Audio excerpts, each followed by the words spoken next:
Hey everybody, just want to show you how easy it is to log into different DE orgs to check your Trailhead challenges.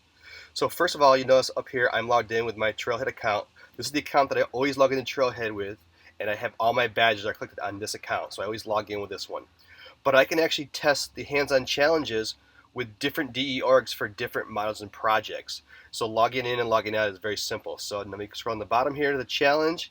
If I hover over the key right here, you'll see I'm logged in with this Trailhead or this DE org, and logging out is as simple as hitting the log out button.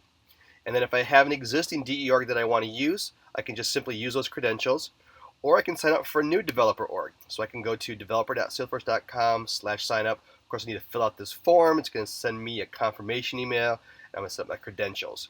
Then once I have that done, I'll go back to Trailhead here. I'll hover over this.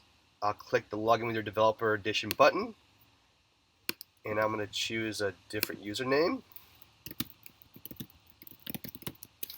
my password. That logs me in, and then I'm going to hit refresh, and down at the bottom you can see now I'm actually logged into a different DE org. So that's how easy it is to log in and out of different developer orgs to check your challenges.